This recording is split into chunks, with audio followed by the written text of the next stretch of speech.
আসসালামু আলাইকুম শিক্ষার্থীরা, সবাইকে স্বাগত আমাদের আজকের ক্লাসে।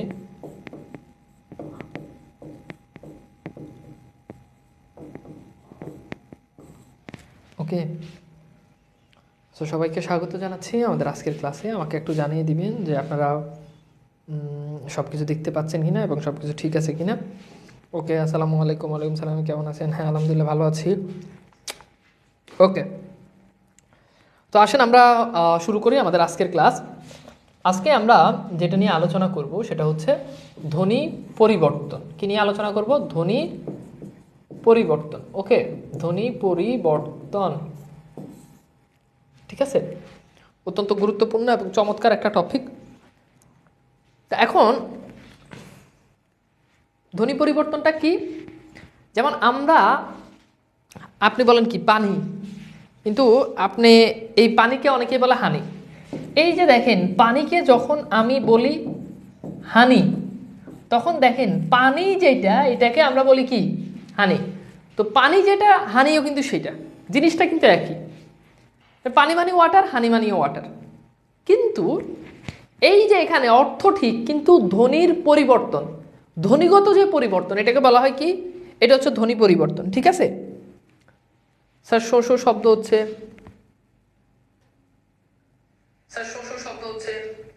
আমি তো দেখি ঠিকই আছে। আপনার ক্লাসের পিডিএফ পেলাম না। বাংলা ক্লাসে সবগুলো ক্লাসেরই পিডিএফ দিয়ে দেয়, একটু চেক করে নিন পিন পোস্টে। ওকে, আসেন তো আমরা বিভিন্ন ধরনের ধ্বনি পরিবর্তন নিয়ে আলোচনা শুরু করি। ওকে, আমরা কি শুরু করব? একটু বলেন তো, আমরা কি শুরু করব?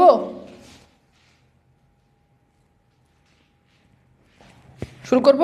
Okay fine, okay fine. তো আসেন, ফার্স্ট অফ অল আমরা যেটা নিয়ে আলোচনা করব সেটা হচ্ছে ব্যঞ্জন বিকৃতি। কি নিয়ে আলোচনা করব? ব্যঞ্জন বিকৃতি। আচ্ছা, এখন আসেন ব্যঞ্জন বিকৃতি কি? অর্থাৎ যেখানে কেবল একটি বর্ণের পরিবর্তন হয়। যেমন খেয়াল করে দেখেন, শব্দটা হচ্ছে পানি, পানি থেকে একটা বর্ণের পরিবর্তন হয়ে গেছে হানি, তাহলে এটা হচ্ছে কি? ব্যঞ্জন বিকৃতি। যেমন দেখেন, শব্দটা হচ্ছে কবাট, এই কবাট থেকে শব্দটা পরিবর্তন হয়ে গেছে কি? কপাট। এই যে দেখেন, এখানে একটা বর্ণের পরিবর্তন হয়েছে, বয় জায়গায় প, এখানে প এর জায়গায় আবার দেখেন কে আসছে? হ আসছে। কথা কি বুঝছেন? আবার দেখেন, আমি বললাম দাইমা, এই দাইমা থেকে শব্দটা হয়ে গেল কি? ধাইমা। এই যে দেখেন, এখানে দয়ের জায়গায় ধ চলে আসছে। অর্থাৎ যখন একটা ব্যঞ্জনের পরিবর্তন হয়, খুব গুরুত্বপূর্ণ কথা, একটু ভালো করে খেয়াল করবেন। যখন একটা কি হয়? যখন একটা ব্যঞ্জনের পরিবর্তন হয়, সেটা তখন সেটা হচ্ছে ব্যঞ্জন বিকৃতি। ওকে, ক্লিয়ার? ব্যঞ্জন বিকৃতি আমাকে একটু বলেন তো, ব্যঞ্জন বিকৃতি কি ক্লিয়ার? দেখেন সবগুলোতে কেবল একটা ব্যঞ্জনের পরিবর্তন হচ্ছে। এরপর আসেন বিষমী ভবন। বিষমী ভবন কি? অর্থাৎ যখন দুইটা বিষমী, মানে কি? বিষমী ভবন বিষমান। বিষমী ভবন শব্দটা আসছে অসমান থেকে, মানে বিষমী ভবন হচ্ছে যদি দেখেন কখনো এরকম সমান সমান বর্ণ থাকে। যেমন দেখেন লাল, এখানে দেখেন দুইটা সমান বর্ণ না? যেমন খেয়াল করে দেখেন, আমি যদি বলি যে শরীর, এই যে দেখেন এখানে দুইটা সমান সমান বর্ণ, দেখছেন? এই যে দুইটা র। এরপর দেখেন, আমি যদি বলি যে কি? তরোয়ার, এখন দেখেন এই যে দুইটা সমান বর্ণ। দেখেন এই যে সমান বর্ণগুলো আপনি একটু ভালো করে বুঝেন, যে সমান বর্ণ আমি কিভাবে বলতেছি সেটা একটু ভালো করে বুঝবেন। যেমন দেখেন এই যে এখানে একটা সমান বর্ণ আছে না নাই? এই দেখেন ল, এখানে এটা একটা সমান বর্ণ, দেখছেন? এই যে এখানে লটা, এটা একটা সমান বর্ণ। আবার খেয়াল করে দেখেন, এই যে এখানে এই ল, এটাও কিন্তু একটা সমান বর্ণ, তাই না? এখন যদি দেখেন এরকম যে দুটো সমান বর্ণ আছে এবং সেই দুটো সমান বর্ণ যদি পরিবর্তন হয়ে যায়, সেটা হচ্ছে বিষমী ভবন। যেমন দেখেন লাল থেকে শব্দটা হয়ে গেল কি? নাল। এখন দেখেন এই যে এখানে দুইটা সমান বর্ণ কিন্তু আর নাই। শরীর, দেখেন শব্দটা যদি হয়ে যায় কি? শরীর। এখন দেখেন এখানে কিন্তু আর দুইটা সমান বর্ণ নাই, এখানে একটা র আর একটা ল। তরোয়ার থেকে তলোয়ার, তাহলে দেখেন এখানে আমি যদি বলি যে তলোয়ার, এখন দেখেন এখন কিন্তু আর দুইটা সমান বর্ণ নাই, এখন একটা ল আর একটা র, এখানে দেখেন দুইটা সমান বর্ণ, র র, দেখছেন? র র। তাহলে আমি কি ব্যাপারটা বুঝাইতে পারছি? আমাকে একটু বলেন তো, যে বিষমী ভবন আর ব্যঞ্জন বিকৃতি, আশা করি আপনাদের কাছে এটুক পর্যন্ত ক্লিয়ার। অর্থাৎ আমি আরেকবার ক্লিয়ার করে দিচ্ছি, ব্যঞ্জন বিকৃতিতে নতুন করে একটা ব্যঞ্জন আসে। ব্যঞ্জন বিকৃতিতে কি করে? একটা নতুন করে ব্যঞ্জন আসে। আর বিষমী ভবনে দুটা অবশ্যই মাস্ট, এখানে দুটো সমবর্ণ থাকা লাগবে। কি থাকা লাগবে বলেন? মাস্ট, এখানে দুটো সমবর্ণ থাকা লাগবে। Okay fine. এরপর আসলে আমরা যেটা নিয়ে আলোচনা করব সেটা হচ্ছে ধ্বনি বিপর্যয়। আচ্ছা, এখন ধ্বনি বিপর্যয় কি? খুব সিম্পল। ধ্বনি বিপর্যয় হচ্ছে যখন দেখবেন যে দুটো ব্যঞ্জন নিজেদের ভিতরে জায়গা পরিবর্তন করে, জায়গা পরিবর্তন করে। যেমন খেয়াল করে দেখেন, আমি যদি বলি যে বাক্স, এই বাক্স থেকে দেখেন এই দুটো বর্ণ তারা তাদের নিজেদের ভিতরে জায়গা পরিবর্তন করবে, হয়ে যাবে কি বাস্ক। এখন দেখেন এই যে এখানে ক থেকে স, ক থেকে স, এখন খেয়াল করে দেখেন এই যে ক থেকে স যে হইল, এখানে দেখেন দুইটা বর্ণ নিজেদের ভিতরে জায়গা পরিবর্তন করছে। যেমন এখানে সটা আছে পরে, কিন্তু এখানে সটা আগে চলে আসছে। আবার এইখানে কটা আছে প্রথম দিকে, কিন্তু এখানে কটা চলে গেছে শেষে। এই যে যখন দুইটা ব্যঞ্জন নিজেদের ভিতরে জায়গা পরিবর্তন করে, এরকম আরো হতে পারে। আমি বললাম যে পিচাস, খেয়াল করে দেখেন পিচাস, এখন শব্দটা হয়ে গেল কি পিশাস। এখন দেখেন এই যে এখানে এই যে শটা আছে, এই শটা এখানে আগে চলে আসছে, এই যে চটা আছে এই চটা এখানে পরে চলে গেছে। কথা কি বুঝছেন? ধরেন আমি বললাম যে রিক্সা, এখন রিক্সা থেকে শব্দটা হয়ে গেল কি রিস্কা। এখন খেয়াল করে দেখেন এই যে এখানে যে শটা আছে এই শটা আগে চলে আসছে, আবার এই যে দেখেন এখানে যে কটা আছে এই কটা এখানে পরে চলে গেছে। অর্থাৎ দুটো ধ্বনি বা দুটো বর্ণ যখন নিজেদের ভিতরে জায়গা এক্সচেঞ্জ করে, যে তোর জায়গায় তুই যা, তোর জায়গায় আমার দে, আমার জায়গায় তুই যাই, তুই আমার জায়গায়, এইটাকে বলা হয়, এটা হচ্ছে ধ্বনি বিপর্যয়। সো আই হোপ আমি আপনাদেরকে ধ্বনি বিপর্যয়টা বুঝাইতে পারছি। আশা করি আপনার ধ্বনি বিপর্যয়টা ক্লিয়ার। আমি কি বুঝাইতে পারছি? এর থেকে সহজ আর কিছু নেই। আমি আপনাকে বইয়ের সংজ্ঞা পড়াচ্ছি না, বইতে এগুলো অনেক কাহিনী করে দেওয়া আছে, আপনার এইসব কাহিনী জানার দরকার নাই। ধ্বনি বিপর্যয় কাকে বলে এটা আপনার পরীক্ষাতে আসবে না। আপনার পরীক্ষাতে আসবে নিচের কোনটি ধ্বনি বিপর্যয়ের উদাহরণ, অর্থাৎ আপনাকে ধ্বনি বিপর্যয় আইডেন্টিফাই করতে হবে। আমি আপনাকে সেই ফরম্যাটেই পড়াচ্ছি। ওকে, আসলে এরপর খেয়াল করে দেখেন আমরা যেটা নিয়ে আলোচনা করবো সেটা হচ্ছে দ্বিত্ব ব্যঞ্জন। খেয়াল করেন দ্বিত্ব ব্যঞ্জন। এখন দ্বিত্ব ব্যঞ্জন কি? অর্থাৎ যখন দুইটা ব্যঞ্জন হয়ে যায়, ফর এক্সাম্পল সকাল, এখন সকাল থেকে শব্দটা হয়ে গেল কি দেখেন সকাল, এই যে দেখেন দুটো ব্যঞ্জন হয়ে গেছে, এটা হচ্ছে কি দ্বিত্ব ব্যঞ্জন। আমি বললাম যে বড়, এখান থেকে হয়ে গেল কি বড্ড, এটা হচ্ছে কি দ্বিত্ব ব্যঞ্জন। কথা কি বুঝছেন? অর্থাৎ যখন একটা ব্যঞ্জন যখন দুইবার হয়ে যায়, যেমন আমি যদি বলি যে পাকা, হ্যাঁ এখান থেকে হয়ে গেল কি পাক্কা, তাহলে দেখেন এই যে একটা ব্যঞ্জন এখানে কি হয়েছে দুইবার হয়ে গেছে। আমি যদি বলি যে ছোট, এখন ছোট থেকে কি হয়ে যাবে ছোট্ট, তাইলে এটা হচ্ছে কি দ্বিত্ব ব্যঞ্জন। আমি কি বুঝাইতে পারছি? তাহলে দ্বিত্ব ব্যঞ্জনটা কি? যখন একটা ব্যঞ্জন দুইবার হবে, কথা এইটাই। আচ্ছা, এরপর আসলে আমরা একটু দেখি যে এরপর আমরা যেটা পড়বো সেটা হচ্ছে রকার লোপ। তো রকার লোপ কি বুঝতে পারতেছেন? যেখানে র লোপ পাবে, যেখানে কি পাবে বলেন র লোপ পাবে, সেটাকে আমরা বলতে পারি সেটা হচ্ছে রকার লোপ। যেখানে র লোপ পাবে সেটাই রকার লোপ, যেখানে র লোপ পাবে সেটাই রকার লোপ, যেখানে র লোপ পাবে সেটাই হচ্ছে কি রকার লোপ। ওকে, যেমন খেয়াল করেন শব্দটা আমি যদি বলি যে কর্ম, এই কর্ম থেকে শব্দটা আমি যখন বললাম যে কর্ম, তখন খেয়াল করে দেখেন তো এই যে এখানে কোন বর্ণটা লোপ পাচ্ছে বলেন? রটা লোপ পাচ্ছে না, বা মানে র মানে কি অ্যাকচুয়ালি রেফ, র মানে কি বলেন রেফ। আচ্ছা, আপনারা কি এতটুকু পর্যন্ত কি বুঝছেন? পিডিএফ কীভাবে পাবো? পিন পোস্টে, প্রথম পোস্টে একটু দেখেন, পেয়ে যাবেন, ঢুকলেই পাবেন। আচ্ছা, আপনারা কি বুঝতেছেন?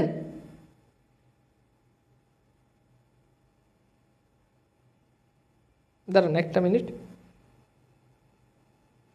বুঝছেন কিনা বলেন তো? ওকে, ভেরি গুড,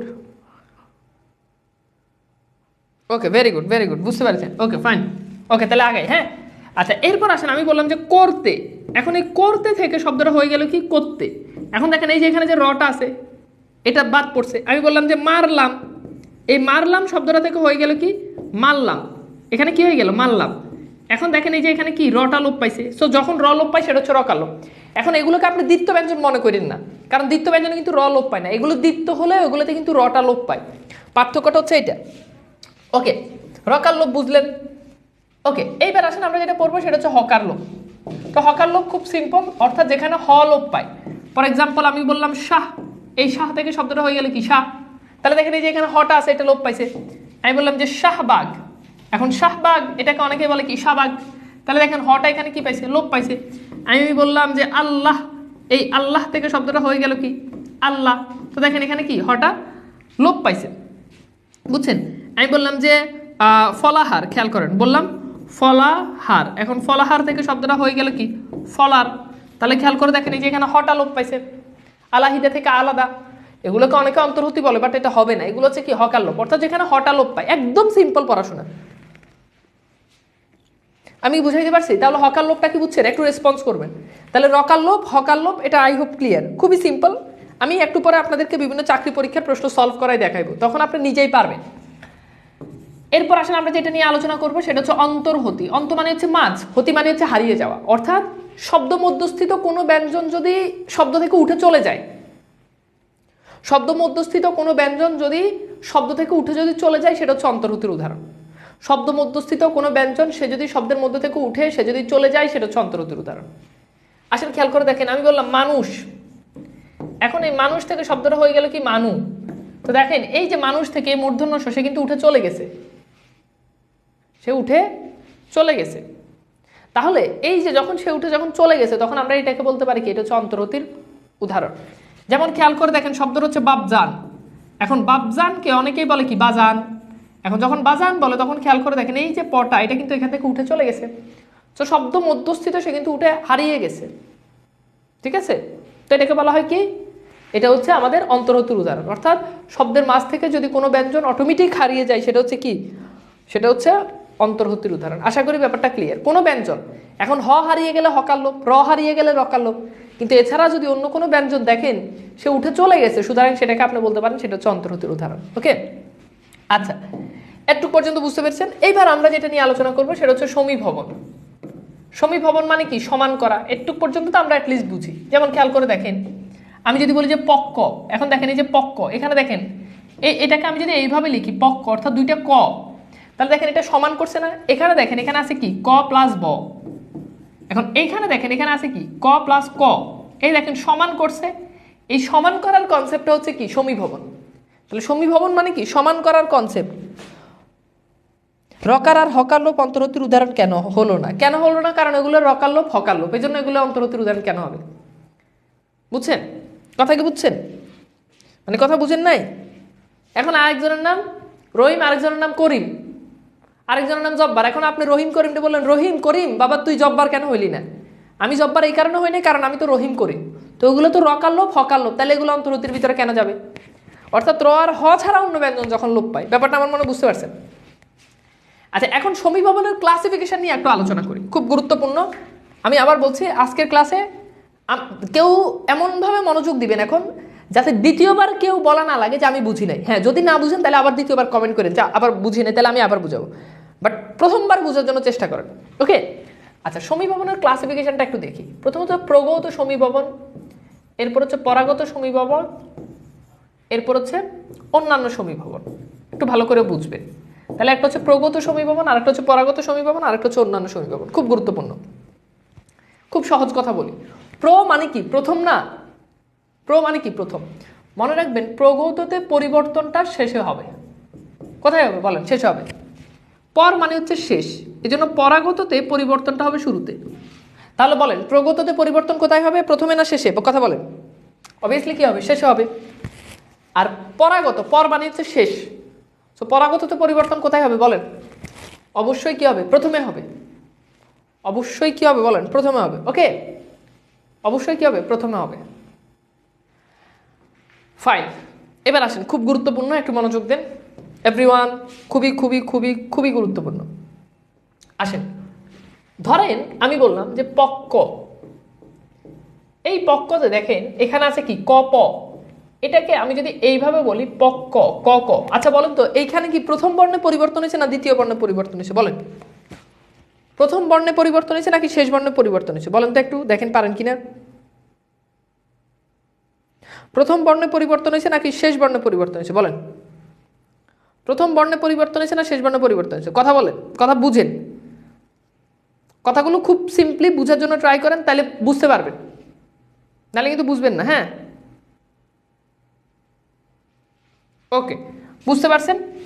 তাহলে খেয়াল করে দেখেন, এখানে কিন্তু শেষে পরিবর্তন হয়েছে। এই যে দেখেন এখানে আছে কি ক প, এখানে আছে ক ক।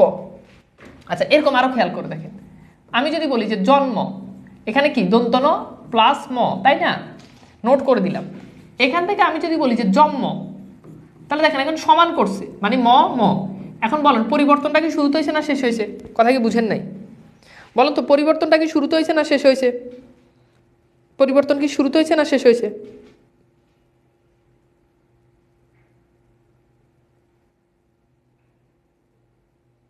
Very good. তাহলে পরিবর্তন কোথায় হয়েছে বলেন? ভেরি গুড, পরিবর্তন কোথায় হয়েছে? পরিবর্তন শেষ হয়েছে, আর যখন শেষে পরিবর্তন হয় সেটাকে কি বলে? সেটাকে বলা হয়, সেটা হচ্ছে প্রগত।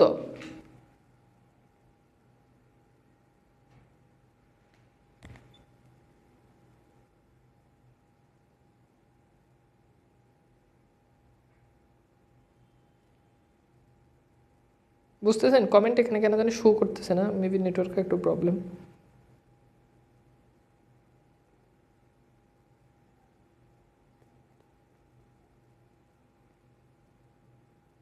ওকে, বুঝছেন প্রগত, প্রগত শেষে। ওকে, তাহলে প্রগতটা বুঝছেন, হ্যাঁ।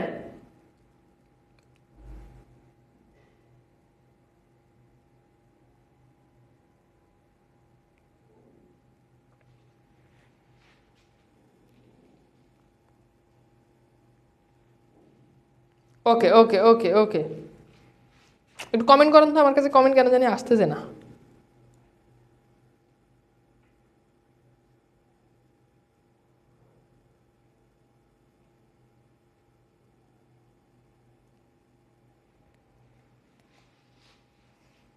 ওকে, আচ্ছা এবার আসেন, খেয়াল করেন, বুঝেন ভালো করে, হ্যাঁ। ওকে, ভেরি গুড, বুঝছেন। আচ্ছা এবার আসেন, এবার আসেন পরাগত। আচ্ছা বলেন, পরাগত তো পরিবর্তন কোথায় হবে? প্রথমে হবে, রাইট? প্রথমে হবে। এবার আসেন, আমি লিখলাম তৎ যোগ জন্য। আচ্ছা বলেন তো, তৎ যোগ জন্য এটা মিলে কি হয়? এটা মিলে হয় কি? তৎজন্য। তাহলে খুব সিম্পল। এখন দেখেন এখানে প্রথমের অংশ কি বলেন? প্রথমের অংশ হচ্ছে তৎ। প্রথমের অংশ কি? তৎ। পরের অংশ কি? জন্য। আচ্ছা এখন বলেন তো, যখন এখানে আমি বলছি তৎজন্য, তখন আপনি যদি এখানে খেয়াল করে দেখেন, এখানে দুইটা বর্গীয় জ, অর্থাৎ এখানে ব্যাপারটা এরকম, আমি যদি ভেঙে লিখি তাহলে কি? তৎ যোগ জন্য, তৎজন্য, তাই না? এখন দেখেন তো, পরের অংশে যে জন্য আছে এটা কিন্তু ফিক্সড, এটার কিন্তু কোনো পরিবর্তন হয় নাই। কিন্তু দেখেন পূর্বের অংশে যে তৎ আছে, এই তৎ কি হয়েছে বলেন?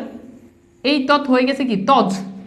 তাহলে এইবার বলেন, পূর্বের অংশের পরিবর্তন হয়েছে না সে পরের অংশের পরিবর্তন হয়েছে? বলেন তো। দেখেন এখানে প্রথমটা পরিবর্তন হয়েছে।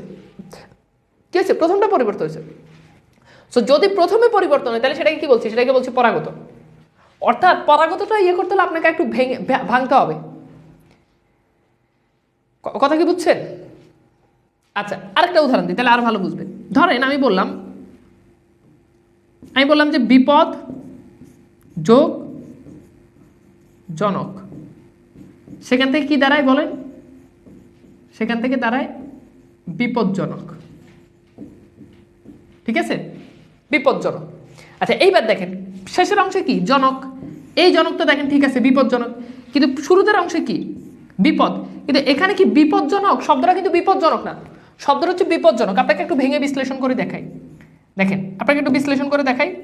বিপজ্জনক, তাই না? দেখেন আমরা অনেকে বলি বিপজ্জনক, এটা কিন্তু বিপজ্জনক। এখন দেখেন শেষের অংশে জনক কিন্তু ঠিক আছে, শুরুতের অংশে বিপদ হয়ে গেছে কি? বিপদ। তাহলে বলেন কোন অংশের পরিবর্তন হয়েছে? শুরুতে। সো যদি শুরুতে পরিবর্তন হয় সেটাকে বলা হয়, সেটা হচ্ছে কি? পরাগত। সেটাকে কি বলে? সেটা হচ্ছে পরাগত। আচ্ছা আমাকে একটু বলেন তো, পরাগত কি বুঝতে পেরেছেন? অর্থাৎ সামনের অংশে যে পরিবর্তন হচ্ছে এটা কি বুঝছেন? বলেন আমাকে একটু বলেন তো, বুঝছেন কিনা?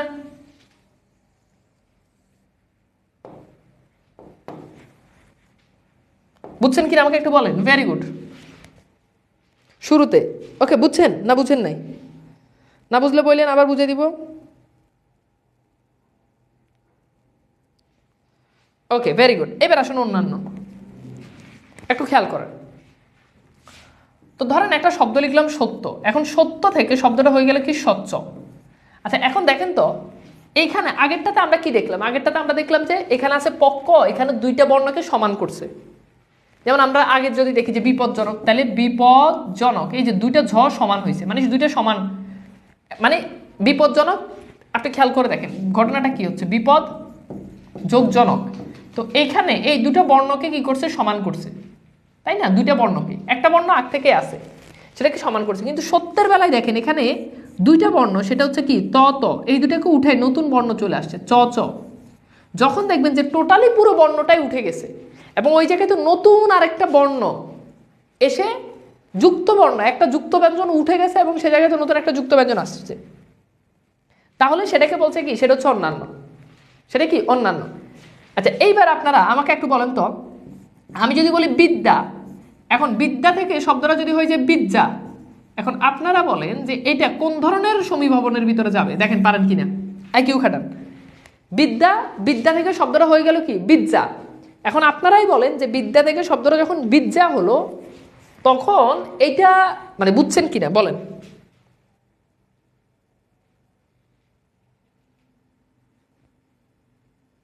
বিদ্যা থেকে শব্দটা ধরেন বিদ্যা হয়ে গেল, ভেরি গুড। তার মানে সেটা কি অন্যান্য। কেমনে বুঝছেন? কারণ এখানে এই যে টোটাল এই যুক্ত দটা উঠে গিয়ে সেখানে নতুন করে জ আসছে। Okay fine. তো এই ছিল আমাদের ধ্বনি পরিবর্তনের ব্যঞ্জন রিলেটেড যে আলোচনা। এবার আসলে আমরা ধ্বনি পরিবর্তনের স্বর রিলেটেড যে আলোচনা সেটা নিয়ে আলোচনা করব। ফার্স্ট অফ অল নাম্বার 1 সেটা হচ্ছে কি স্বরাগম। স্বরাগম, আচ্ছা স্বরাগমটা কি? যেখানে স্বরের আগমন ঘটে। এখন স্বরাগম তিন ধরনের, একটা হচ্ছে আদি স্বরাগম, আরেকটা হচ্ছে মধ্য স্বরাগম, আরেকটা হচ্ছে অন্ত স্বরাগম, বুঝছেন? তো এই হচ্ছে তিন ধরনের স্বরাগম। আদি স্বরাগম মানে কি? যখন শুরুতে স্বর আসে, যেমন দেখেন স্কুল, স্কুল থেকে শব্দটা কি হইলো স্কুল। এখন দেখেন এই নতুন করে শব্দটা কি আসছে, নতুন করে ই আসছে, নতুন করে ঈশ্বরটা শব্দের শুরুতে আসছে, সো এটাকে বলা এটা কি আদি স্বরাগম। কথা কি বুঝছেন?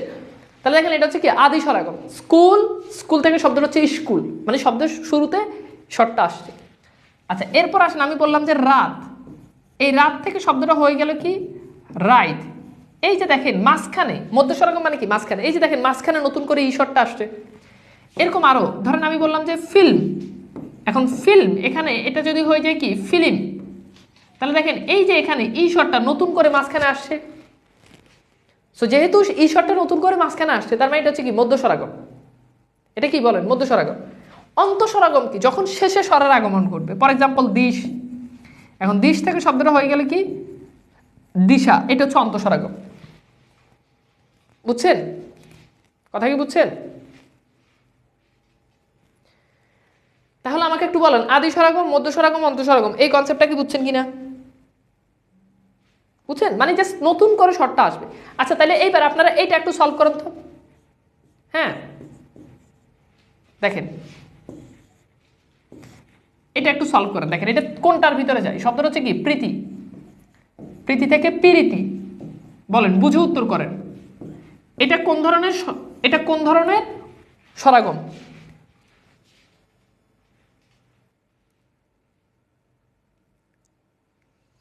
প্রীতি থেকে কি পিরিতি, বলেন এটা কোন ধরনের স্বরাগম? বুঝে উত্তর করেন।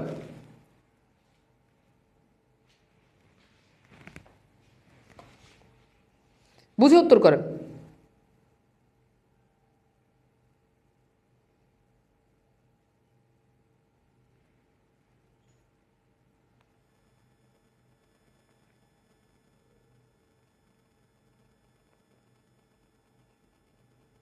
বুঝে উত্তর করেন, ভেরি গুড। মধ্য স্বরাগম। কিভাবে বুঝছেন দেখেন, দেখেন প্রীতি থেকে পিরিতি, এই যে দেখেন এখানে র এর সাথে এটা কি রফালা, এটার সাথে কিন্তু কোনো স্বর নাই। বুঝছেন? এটার সাথে কোনো স্বর নাই। আপনাকে আরো সহজ করে বুঝাই, শব্দটা হচ্ছে কি প্রীতি। এই প্রীতিতে দেখেন এখানে একটা দীর্ঘিকার, এই দীর্ঘিকার আর এই রসিকার ধরন কেটে দেন। আবার দেখেন এই যে তয়ের সাথে একটা রসিকার, এই রসিকার আর তয়ের সাথে এই রসিকার কেটে দেন।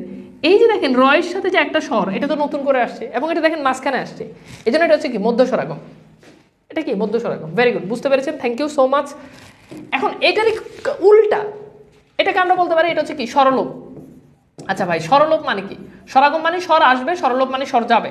তার মানে কি আদি স্বরলোপ হতে পারে। আদি স্বরলোপ মানে কি? মানে যেখানে শুরু থেকে স্বর চলে যাবে। যেমন খেয়াল করে দেখেন উদ্ধার, উদ্ধার থেকে শব্দটা হতে পারে কি ধার, ঠিক আছে?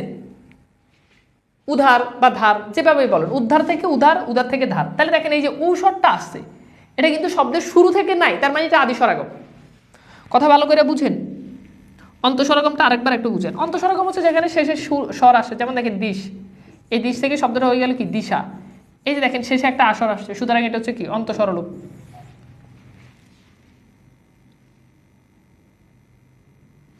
আমার মনে হয় এবার বুঝতে পারছেন। আচ্ছা এইবার আসেন খেয়াল করেন, ভেরি গুড, বুঝছেন বুঝছেন, ওকে ফাইন। আচ্ছা এবার আসেন আরো খেয়াল করে দেখেন, ধরেন আমি বললাম যে আলাবু, আলাবু থেকে শব্দটা ধরেন হয়ে গেল কি লাউ বা লাবু, যেটাই বলেন। তাহলে দেখেন এই আসরটা কিন্তু নাই, তাহলে এটা যেহেতু শুরু থেকে নাই, কাজে এটা হচ্ছে কি আদি আদি স্বরলোপ। এখানে কিন্তু লোপ পাচ্ছে। এরপর আসেন মধ্য স্বরলোপ। মধ্য স্বরলোপ কি?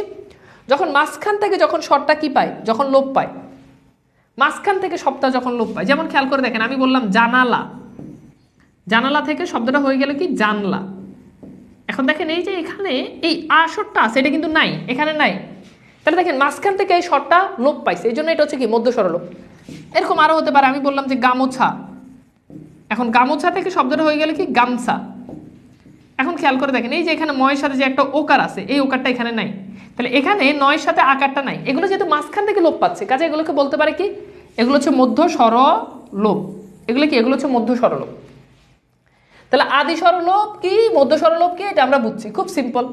তাহলে একই রকম অন্তঃস্বরলোপ কি বুঝেন, অন্তঃস্বরলোপ হচ্ছে যেখান থেকে শেষ থেকে স্বরটা লোপ পাবে। যেমন খেয়াল করে দেখেন সত্যি, এখানে দেখেন শেষে একটা ঈশ্বর আসে সত্যি, এখান থেকে শব্দটা হয়ে গেলে কি সত্য। তাহলে দেখেন শুরু থেকে এখানে কি হয়েছে, স্বরের লোপ পাইছে। সো যখন শুরু থেকে স্বরের লোপ পায় তখন সেটাকে আমরা বলতে পারি কি বলেন, সেটা হচ্ছে অন্তঃস্বরলোপ। এরকম আরো অনেক উদাহরণ দেওয়া যায়। বললাম আজি, আজি থেকে শব্দটা হয়ে গেল আজ, তাহলে শেষ থেকে স্বর লোপ পাইছে। তাহলে আমাকে একটু বলেন তো স্বরলোপের কনসেপ্টটা কি ক্লিয়ার? এবং আরেকটা জিনিস মনে রাখবেন যে মধ্য স্বরলোপ যেটা, এটা আরেক নাম হচ্ছে সম্প্রকর্ষ, এটা একটু লিখে নেন। মধ্য স্বরলোপের আরেক নাম সম্প্রকর্ষ, সম্প্রকর্ষ।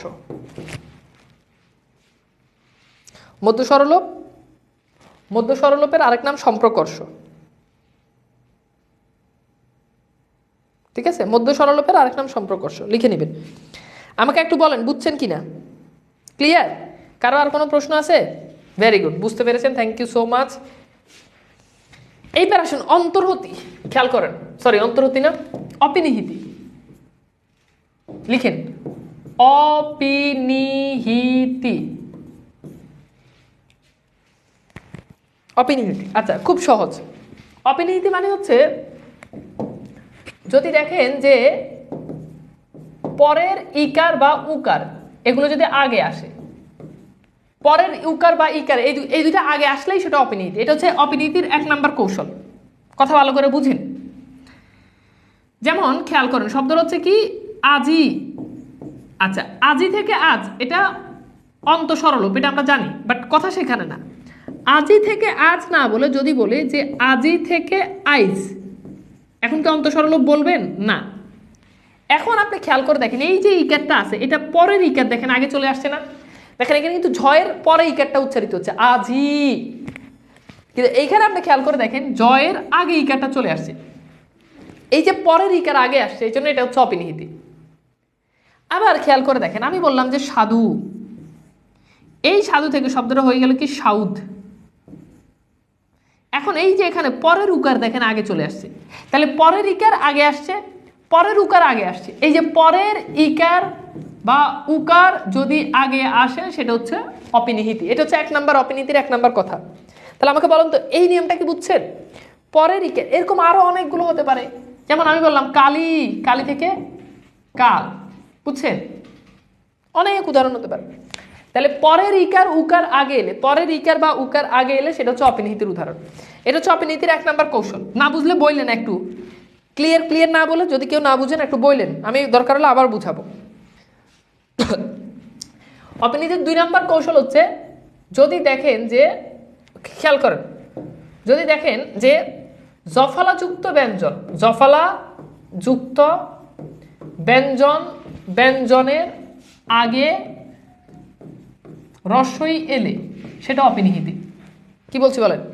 জফলাযুক্ত ব্যঞ্জনের আগে, জফলাযুক্ত ব্যঞ্জনের আগে রস্বই এলে সেটা অপিনিহিতি, জফলাযুক্ত ব্যঞ্জনের আগে রস্বই এলে সেটা অপিনিহিতি। আসেন যেমন দেখেন রাজ্য, জফলাযুক্ত ব্যঞ্জন না, এই যে দেখেন জফলা আছে, এটার আগে যদি রস্বই আনেন তাহলে কি হবে? রাজ্য, এটা অপিনিহিতি, শেষ। কন্যা, দেখেন জফলা আছে, তো জফলাযুক্ত এরকম শব্দে খেয়াল করে দেখেন যদি রস্বই আনেন তাহলে কি হবে? কন্যা। এরকম দেখেন বন্যা, দেখেন জফলা আছে, তো এটার আগে আপনি যদি রস্বই আনেন বন্যা, শেষ। এরকম আরো হতে পারে অনেক উদাহরণ, বুঝছেন? কাল কিভাবে লোপ পেল? এই যে কালি থেকে কাল, কালি, যেমন কালি আমি আসছি বলি না, আবার বলেন কি, আবার বলবো, এই বুঝছেন কিনা বলেন তো? ক্লিয়ার? অর্থাৎ জফলাযুক্ত ব্যঞ্জনের আগে যদি নতুন করে যদি রস্যই আসে তাহলে সেটা হচ্ছে কি, আমি কি বুঝাইতে পারছি?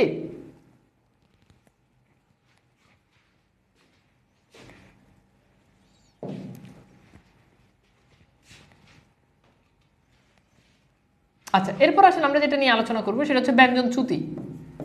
এগুলো খুব সিম্পল। যেমন দেখেন, আমি যদি বলি যে বড় দাদা, এখন এই যে দেখেন দুটো সমধ্বনি থাকলে সেখান থেকে একটা ধ্বনি, চ্যুতি মানে হচ্ছে কি চ্যুত, মানে হারিয়ে যাওয়া। এই বড় দাদা থেকে কি বরদা, এই যে দেখেন একটা দা হারিয়ে গেছে। এরকম আরো হতে পারে যে বড় দিদি, তাহলে এটা থেকে কি হবে বলেন, বরদি। ঠিক আছে, মেজো দিদি, এই মেজো দিদি থেকে কি হবে বলেন, মেজদি। দেখছেন এই যে দুইটা দি থেকে একটা দি হারিয়ে গেছে। ঠাকুর দাদা, দা দা, দেখেন দুটো সমধ্বনি, এই দুটো সমধ্বনি থেকে একটা হারাই গেছে, তাহলে সেখান থেকে কি হবে, ঠাকুর দা।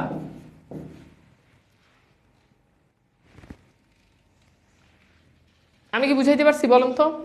দ্বিতীয় নিয়মটা হচ্ছে জফলাযুক্ত শব্দের আগে যদি রস্যই আসে, যেমন দেখেন কন্যা, এইটা জফলাযুক্ত শব্দ, এটার আগে যদি, এই জফলার আগে যদি রস্যই, মানে মাঝখানে যদি রস্যই ঢুকে যায়, তাহলে দেখেন কন্যা, এই যে নতুন করে রস্যই আসছে। আমি কি বুঝাতে পেরেছি ব্যঞ্জন চ্যুতিটা? ক্লিয়ার? ক্লিয়ার বলেন তো?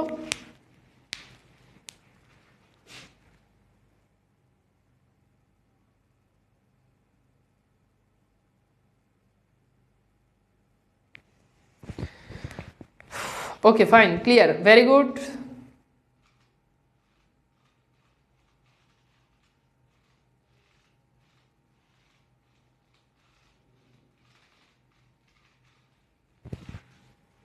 ওকে, এরপর আসেন আমরা যেটা নিয়ে আলোচনা করব সেটা হচ্ছে অসমীকরণ। আচ্ছা, অসমীকরণটা কি?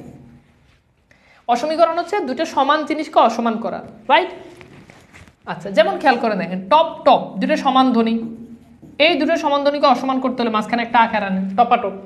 তার মানে দ্বিরুক্ত শব্দ, অর্থাৎ দুটো সমান শব্দের মাঝখানে যদি আকার যুক্ত হয় সেটা হচ্ছে অসমীকরণ। যেমন টপাটপ, এরকম আরো কি হতে পারে, হ্যাঁ, ঘপা ঘপ, হ্যাঁ, এরপর আরো হতে পারে যে আর কি হতে পারে, যেমন আমি বললাম যে ফল ফল, দেখেন দুটো সমান ধ্বনি, এখন এটার আগে যদি আকার আনেন ফলাফল, এরপর আসেন ঘপা ঘপ, হ্যাঁ, এরপর আসেন কি ঝপা ঝপ, ঢপা ঢপ, এগুলো হচ্ছে অসমীকরণ। অর্থাৎ দুটো সমান ধ্বনি তার মাঝখানে যদি আকার যুক্ত হয়,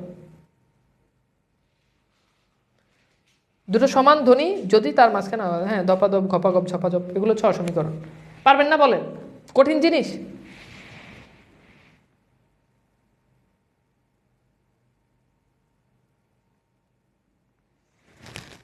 কথা কি বুঝছেন?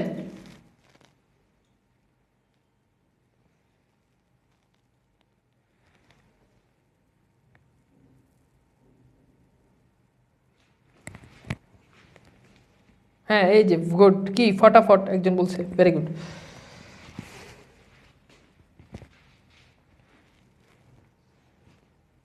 বুঝছেন? কারো কোনো প্রশ্ন নাই? Very good. আচ্ছা, এরপর আসেন স্বরসঙ্গতি। স্বরসঙ্গতি কি? এই স্বরসঙ্গতির প্রকারভেদ রয়েছে, প্রগত স্বরসঙ্গতি, পরাগত স্বরসঙ্গতি, মধ্যগত স্বরসঙ্গতি এবং অন্যান্য স্বরসঙ্গতি। তো এগুলো আমরা পড়ছি। প্রগত মানে বলেন তো পরিবর্তন কোথায় হবে বলেন?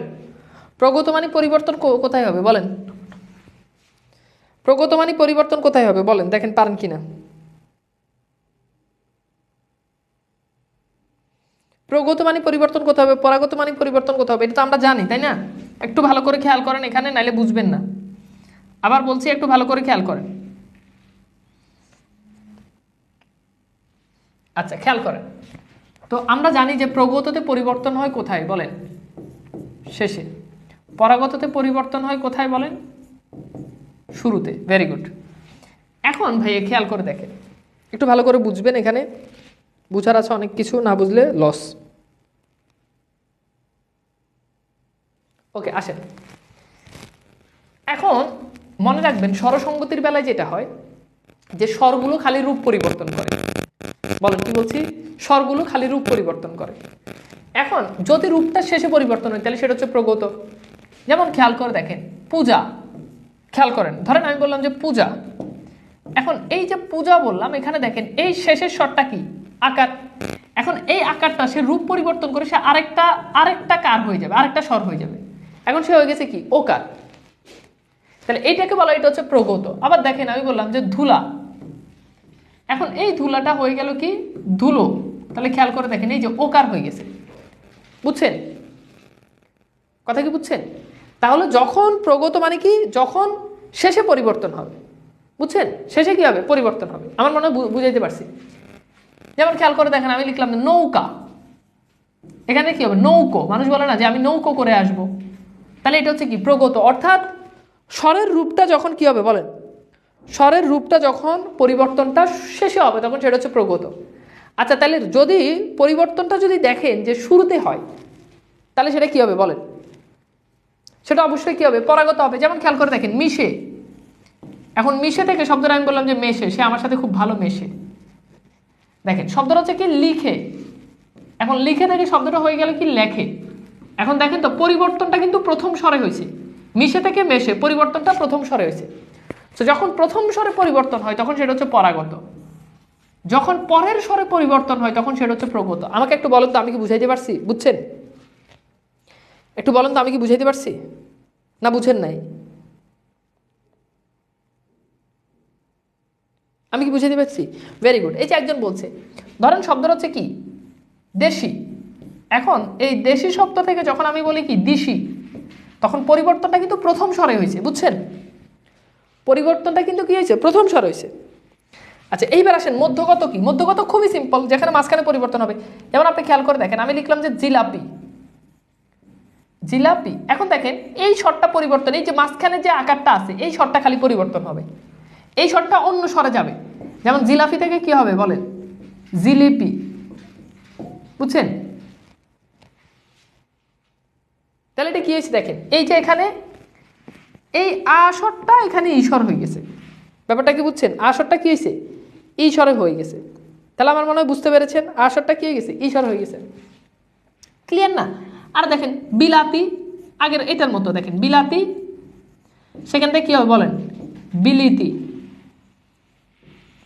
তাহলে দেখেন এই যে আকারটা এখানে ইকার হয়ে গেছে। সিম্পল। তাহলে এটা হচ্ছে কি? মধ্যগত। এখন অন্যান্যটা কি? অন্যান্যটা হচ্ছে যেখানে দেখেন এখানে হয় শুরুতে, এখানে শেষে পরিবর্তন, এখানে শুরুতে পরিবর্তন, এখানে মাঝখানে। কিন্তু যদি দেখেন যে দুই দিকেই পরিবর্তন হয়ে গেছে, যেমন খেয়াল করে দেখেন আমি লিখলাম যে মুজা, এখন মুজা থেকে শব্দটা হয়ে গেলে কি? মুজো। দেখেন মুজা থেকে শব্দটা হয়ে গেলে কি? আচ্ছা না, শব্দটা হচ্ছে এরকম, ধরেন আমি লিখলাম যে মোজা, এই মোজা থেকে শব্দটা হয়ে গেলে কি? মুজো। এখন দেখেন দুই দিকেই পরিবর্তন হয়ে গেছে, এখানে ওকার, এখানে উকার, এখানে আকার, এখানে ওকার। দেখেন সব দিকের ওকার উকার হয়ে গেছে, আকার ওকার হয়ে গেছে, সব দিকে স্বরের পরিবর্তন। তো যখন দেখবেন যে সব দিকে মানে দুই দিকেই স্বরের পরিবর্তন,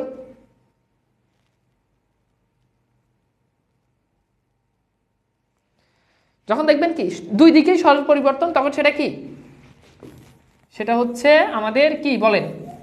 যখন দেখবেন দুই দিকেই স্বরের পরিবর্তন তখন সেটা হচ্ছে অন্যান্য স্বরসঙ্গতি। আমি কি বুঝাইতে পারছি না বুঝেন নাই বলেন তো? আর কিছু কি বাদ আছে আমাদের ধ্বনি পরিবর্তনে? আর কোনোটা কি বাদ আছে? আর একটা আছে ওই যে ওগুলো খিনায়ন পিনায়ন, এগুলো আর কখনো পরীক্ষাতে আসবে না, এগুলো থেকে কখনো পরীক্ষাতে আসে না। এবার আর আর কিছু বাকি আছে কিনা বলেন তো বুঝানোর? বিরিয়ানি থেকে বিরিনি হয়, কিন্তু বিরিয়ানি কেউ বলে? আমার তো মনে হয় না।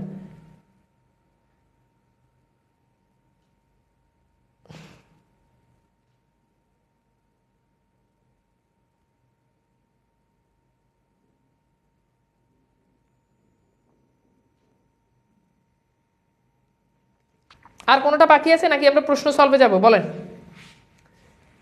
চলেন কিছু বিগত সালে চাকরির প্রশ্ন আমরা সলভ করি। ওকে,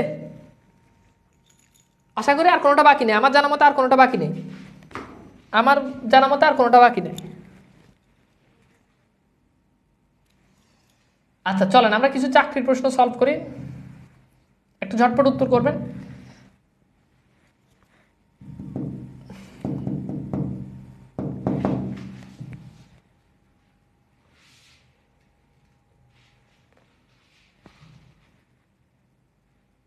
এই প্রশ্নটা সলভ করেন। নিচের কোনটি ধ্বনি পরিবর্তনের, কোনটি ধ্বনি বিপর্যয়ের উদাহরণ? কোনটি ধ্বনি বিপর্যয়ের উদাহরণ বলেন? কোনটি ধ্বনি বিপর্যয়ের উদাহরণ? ধ্বনি বিপর্যয়ের মানে মনে আছে? এত কিছু কিভাবে মনে থাকবে? এত কিছু কিভাবে মনে থাকবে? প্র্যাকটিস করলে মনে থাকবে। আচ্ছা, ধ্বনি বিপর্যয় মানে কি জানেন তো? যে দুটো ধ্বনি জায়গা পরিবর্তন করে। এই যে এই উদাহরণটা আমি আপনাদেরকে দিছিও, যে শব্দটা মূলত ছিল কি রিক্সা, এই রিক্সা থেকে শব্দটা হয়ে গেল কি রিস্কা। বুঝছেন? ওকে, ফাইন, ক্লিয়ার। চলেন এই প্রশ্নটা একটু সলভ করেন যে কোনটি, এই যে দেখেন লাফ থেকে ফাল, লাফ থেকে ফাল এটা কোন ধরনের হবে? তো দেখেন আগে পরিবর্তনটা দেখেন। এই দেখেন এখানে লটা এখানে চলে গেছে, পরে চলে গেছে, এখানে পটা এখানে ফটা আগে চলে আসছে। তার মানে কি হয়েছে? তারা নিজেদের ভিতরে জায়গা পরিবর্তন করছে। আর যখন তারা নিজেদের ভিতরে জায়গা পরিবর্তন করে তখন সেটা হচ্ছে ধ্বনি বিপর্যয়, রাইট? চলেন এটা একটু খেয়াল করেন, এটা আমি আপনাদেরকে পড়াইছি।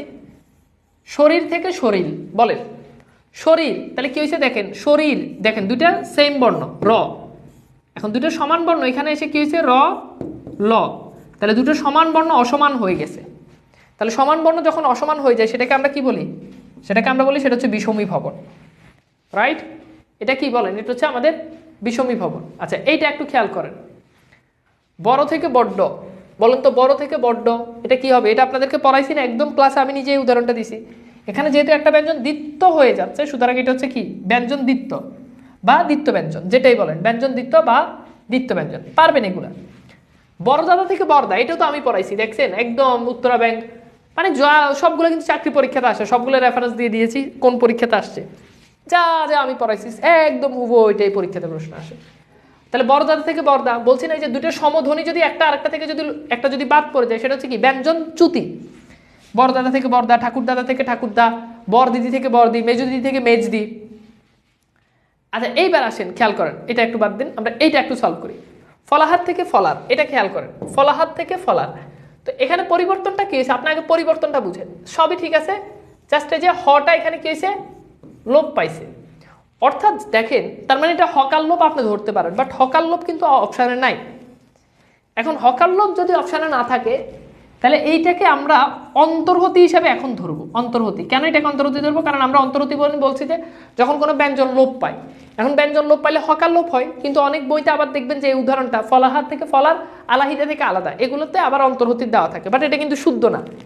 এখন সেই হিসাবে যদি ধরেন অন্তর্হতি, অন্তর্হতি মানে কি বর্ণ লোপ, তার মানে এখানে রাইট অ্যান্সার কি হবে বলেন? বর্ণ লোপ। আই হোপ ব্যাপারটা বুঝাইতে পারছি। আচ্ছা এইবার আসেন আমরা একটু দেখি যে খেয়াল করেন। আচ্ছা এটা একটু মনে রাখবেন যে শব্দ মধ্যস্থিত দুটি ধ্বনি একে অপরের প্রভাবে স্বল্প বিস্তার সমতালাপ। সমতালাপ মানে সমীভবন। সমতালাপ মানে কি সমীভবন। আমি আপনাদেরকে যদিও বইয়ের সংজ্ঞা পড়াই নাই, বাট সমীভবনের সংজ্ঞাটা মাঝে মধ্যে পরীক্ষাতে প্রশ্ন আসে, এই জন্য দেখাই দিলাম। একদম দেখেন রিসেন্ট আসা প্রশ্ন, বাংলাদেশ সিকিউরিটি প্রিন্টিং কর্পোরেশন 2011-তে 2021-এ প্রশ্নটা আসছে, রাইট? আচ্ছা এইবার আসেন আমরা একটু দেখি, একটু খেয়াল করেন। দেখেন এই প্রশ্নটা আমরা একটু সলভ করি যে এখানে দেখেন কোনটি স্বরাগম বা স্বরভক্তির উদাহরণ। তাহলে দেখেন স্বরাগম বা স্বরভক্তির উদাহরণ, এটা আমি ক্লাসে আপনাদেরকে পড়াইছি, কোনটা হবে বলেন তো? তো এটা এটা এটা এটা এটা আমি সলভ করাইছি না, ওই যে প্রীতি, এটা মধ্য স্বরাগমের উদাহরণ। প্রীতি থেকে শব্দটা কি প্রীতি, সেখানে রাইট অ্যান্সার কি হবে বলেন? প্রীতি হবে। রাইট অ্যান্সার কি হবে বলেন? প্রীতি হবে। ওকে, এইটা একটু সলভ করেন। এখানে বলছে উদ্ধার, উদ্ধার থেকে ধার, উদ্ধার থেকে উধার, উদার থেকে ধার। দেখেন উদ্ধার থেকে উদার, উদার থেকে ধার, উদ্ধার, উদ্ধার থেকে উদার, উদার থেকে ধার। বুঝছেন? তাহলে বলেন তো এটা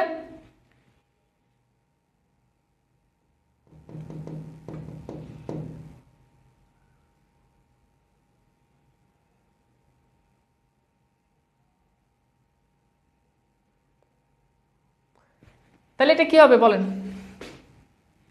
তো বুঝতে পারতেছেন এটা সম্প্রকর্ষ। সম্প্রকর্ষ মানে কি মনে আছে?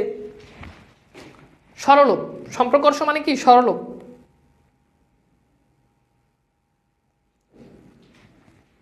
আচ্ছা এটা একটু সলভ করেন যে মধ্যগত স্বরসঙ্গতি এটার উদাহরণ কোনটা? মধ্যগত স্বরসঙ্গতি এটার উদাহরণ কোনটা? মধ্যগত স্বরসঙ্গতি মানে জানেন তো যে মাঝখানে স্বরটা ব্যালেন্স করবে, মাঝখানে স্বরটা তার রূপ পরিবর্তন করবে। এটা আমার মনে হয় পারার কথা। শব্দটা মূলত কি জিলাফি, এই জিলাফি দেখে কি হবে জিলিফি, তাহলে এই যে এখানে আকার, এই আকারটা এখানে ইকার হয়ে গেছে, সেটা কি হবে জিলিফি হবে। এটা উত্তরা ব্যাংকে আসছে। আচ্ছা এইবার আসেন এটা একটু সলভ করেন যে কোনটি অপিনিহিতের উদাহরণ। অপিনিহিতের দুইটা কৌশল বলছে, একটা হচ্ছে পরের ইকার বা উকার আগে আসে, আর নাম্বার 2 হচ্ছে ওই যে জফলাযুক্ত ব্যঞ্জন, সেই ব্যঞ্জনটা কি করবে, জফলাযুক্ত ব্যঞ্জন সেই ব্যঞ্জনটার আগে একটা রস্বই আসবে। এখন দেখেন এখানে কোনটা হয়েছে, স্কুল থেকে স্কুল, এটা মধ্য, এটা আদি স্বরাগম, সো এটা উত্তর হবে না। গ্লাস থেকে গ্যালাস, এটা মধ্য স্বরাগম, সো এটা উত্তর হবে না। ধপাধপ এটা কি, এটা অসমীকরণ, আইস এটাই হবে, কারণ এটা আঝি, এই আঝি থেকে কি হয়েছে আইস হয়েছে, সো পরের ইকারটা আগে আসছে, পরের ইকারটা আগে আসছে। ভেরি গুড, বুঝতে পেরেছেন। এটা হচ্ছে প্রাথমিক বিদ্যালয় সহকারী শিক্ষক 2015। সো আজকের ক্লাসটা কেমন লেগেছে আমাকে একটু জানিয়ে দিন। ধ্বনি পরিবর্তনটা কি আপনাদেরকে ক্লিয়ার হয়েছে বলেন? ধ্বনি পরিবর্তন কি ক্লিয়ার? আজকের পরে কি ধ্বনি পরিবর্তন নিয়ে কি আর কোনো ধরনের কোনো ঝামেলা থাকবে আমাকে একটু বলেন তো। আজকের পরে ধ্বনি পরিবর্তন নিয়ে কি আর কোনো ঝামেলা থাকবে বলেন? থাকবে? থাকবে না আশা করি ইনশাল্লাহ। তো ভালো করে একটু পড়ে নিয়েন, একটু পড়লে ইনশাল্লাহ পারবেন, আরও ভালো পারবেন। একটু প্র্যাকটিস করলেই পারবেন, কজ আমি অনেক সুন্দর করে আপনাদেরকে এগুলো বুঝাই দিছি। ওকে, সো ঠিক আছে, ভালো থাকবেন, সুন্দর সুস্থ থাকবেন। আজকের মতো বিদায় নিচ্ছি, আল্লাহ হাফেজ।